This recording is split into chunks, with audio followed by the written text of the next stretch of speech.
আজকে বানাবো দই পার্শে। পার্শে মাছ ধুয়ে নুন হলুদ মাখিয়ে রেডি করে নিয়েছি। গ্যাস অন করে কড়াই বসিয়ে দিলাম। তেল একটু গরম হয়ে এলে মাছগুলো একটু হালকা করে ভেজে নিতে হবে, কারণ মাছ হালকা করে না ভাজলে মাছগুলো একটু নরম ভেঙে যাওয়ার ভয় আছে। কোচানো রসুন, গ্রেট করা পেঁয়াজ, টমেটো কুচি, কাঁচা লঙ্কা আর সর্ষে পোস্ত বাটা,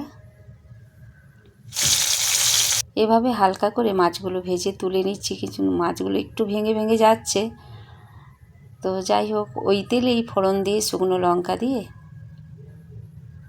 রসুন, টমেটো, গ্রেট করা পেঁয়াজ সব কিছু একসাথে দিয়ে কষিয়ে নেব।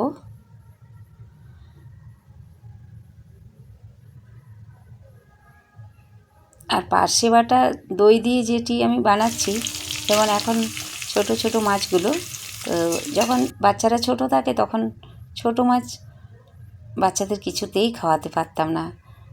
আর খাওয়াই বা কী করে? বাচ্চারা ছোটোবেলায় মায়েদের সময়ও তো হতো না বাচ্চাকে অত ছোটো মাছ বেছে খাওয়ানোর মতো।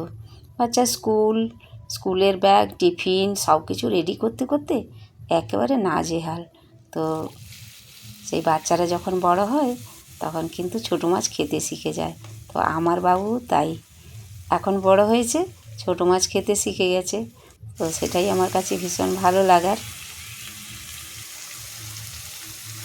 তো তাই জন্যে বাবুর জন্যেই আজকের এই দই পার্শে। সব কিছু মশলার সাথে একটু ধনে গুঁড়ো, লঙ্কা গুঁড়ো অ্যাড করলাম, কারণ দই পার্শে বানাবো একটু কম জল দিয়ে। পার্শে মাছ নরম, বেশিক্ষণ জল দিয়ে ফোটানো যাবে না, তাই মাছ দিয়েই তাড়াতাড়ি করে দই দিয়ে গ্যাস অফ করতে হবে। তো যেহেতু আমার বাবুর কথা বলছিলাম, বাবু ছোটোবেলায় ছোটো মাছ খেত না, এখন বড় হয়েছে, বাবু ছোটো মাছ খেতে শিখে গেছে। সত্যিই তো, সেটাই তো একজন মায়ের কাছে বিরাট পাওয়া।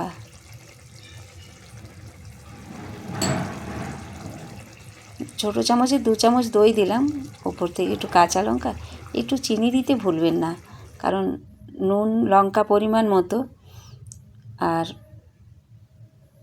ঝালের ব্যালেন্সটা কিন্তু নিজেকে বুঝে নিতে হবে। একটু গ্যাস অফ করে একটুখানি চাপা দিয়ে রাখলে, রেস্টে থাকলে একটু টেস্ট বাড়বে। আর গরম গরম ভাতের সাথে এভাবেই পরিবেশন করুন, খেতে কিন্তু দারুণ লাগবে। আর আমার বাবু তো ভালোবাসবেই, বাবুর বাবাও ভালোবাসবে।